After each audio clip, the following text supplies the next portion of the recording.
जय मसी अनि नमस्कार सबैजनालाई। आज म तपाईँहरूसँग एउटा यस्तो गहिरो सत्यको बारेमा कुरा गर्न गइरहेको छु जसले मेरो र तपाईँको जीवन जिउने र सोच्ने तरिकालाई नै बदल्न सक्छ। हामी कस्तो संसारमा बाँचिरहेका छौँ भने हामीलाई हरेक कुरा तुरुन्तै चाहिन्छ। इन्टरनेट स्लो भयो भने हामी आत्तिन्छौँ, कसैले मेसेज को रिप्लाई ढिलो गर्यो भने हामी चिन्तित हुन्छौँ र धेरै पटक जब हामी प्रार्थना गर्छौँ हामीलाई परमेश्वरबाट पनि तुरुन्तै र स्पष्ट उत्तर चाहिन्छ। हामी सोच्छौँ, परमेश्वर मेरो जीवनमा यो किन भइरहेको छ, मलाई भोलि के हुन्छ, सबै कुरा अहिले देखाइदिनुहोस्। तर के बाइबलले हामीलाई सधैँ सबै कुरा अहिले थाहा पाउनुपर्छ भन्छ त? आउनुहोस् आज हितोपदेशको पुस्तकबाट एउटा अनौठो रहस्य बुझौँ। पवित्र शास्त्र बाइबलको हितोपदेश 25 को अध्याय 2 मा यसरी लेखिएको छ, कुनै कुरा गोप्य राख्नुमा परमेश्वरको महिमा हुन्छ, कुनै कुराको खोजी निकाल्नुमा राजाहरूको महिमा हुन्छ। यो पद कति अचम्म छ हेर्नुस् त। यसले भन्छ कतिपय कुराहरू लुकाउनु वा गोप्य राख्नुमा परमेश्वरको महिमा हुन्छ। हामी सोच्छौँ परमेश्वरले सबै कुरा छर्लङ्ग पारिदिनु भयो भने उहाँको महिमा हुन्छ, तर वचनले भन्छ कति कुरा उहाँले आफ्नो रहस्यमा राख्नुहुन्छ र त्यसैमा उहाँको आदर र महिमा लुकेको हुन्छ। अब प्रश्न उठ्छ, परमेश्वरले किन कुराहरू गोप्य राख्नुहुन्छ? के उहाँ हामीलाई अलमलमा पार्न चाहनुहुन्छ? बिल्कुलै होइन। सोच्नुहोस् त, एउटा सानो बालकले आफ्नो आमा बुवाको सबै कुरा बुझ्न सक्छ। बुवा आमाले भोलिको घरको बजेट कसरी मिलाउँदै हुनुहुन्छ, ऋण कसरी तिर्दै हुनुहुन्छ, त्यो सानो बच्चालाई थाहा हुँदैन। आमा बुवाले त्यो कुरा बच्चाबाट गोप्य राख्नुहुन्छ किनकि बच्चाले त्यो बोझ थाम्न सक्दैन। त्यसै गरी परमेश्वरको बुद्धि र ज्ञान असीमित छ।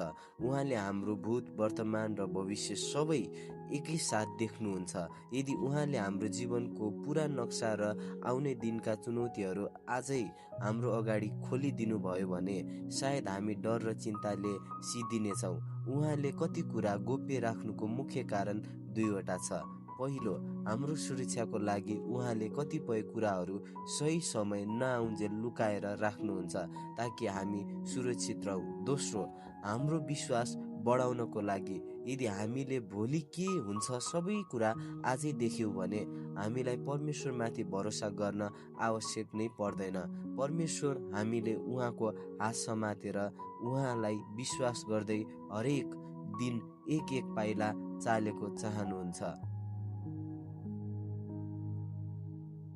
वचनको दोस्रो भागले भन्छ कुनै कुराको खोजी निकाल्नुमा राजाहरूको महिमा हुन्छ। यसको अर्थ के हो?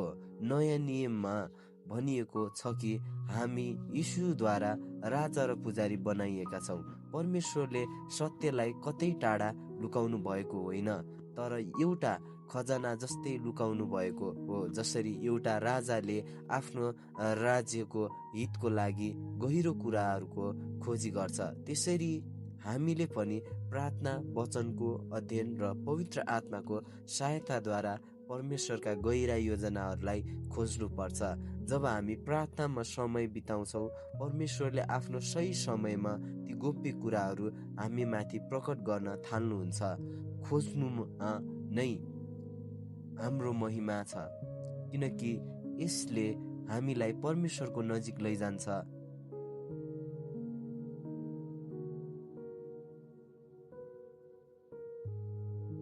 आज तपाईँ कुन परिस्थितिबाट जाँदै हुनुहुन्छ? के तपाईँ आफ्नो भविष्यलाई लिएर चिन्तित हुनुहुन्छ? के तपाईँले लामो समयदेखि गरिरहनु भएको प्रार्थनाको उत्तर पाउनु भएको छैन र परमेश्वर मौन हुनुहुन्छ जस्तो लाग्छ? याद राख्नुहोस्, हितोपदेश 25 को 2 ले भने झै परमेश्वरको मौनता र उहाँले लुकाउनु भएका कुराहरूमा पनि उहाँकै महिमा भइरहेको छ। उहाँमाथि भरोसा गर्नुहोस्, उहाँले जे गर्नुहुन्छ उत्तम गर्नुहुन्छ। यदि आजको यो वचनले तपाईँको मनमा शान्ति दियो भने यो भिडियोलाई लाइक र सेयर गरेर अरूलाई पनि आशिषको कारण बनाउनुहोस्। तपाईँ आफ्नो जीवनको कुनै कुरामा परमेश्वरलाई भरोसा गर्दै हुनुहुन्छ, तल कमेन्टमा पक्का लेख्नुहोस्। परमेश्वरले यहाँहरू सबैलाई धेरै आशिष दिउन्। जय मसीह।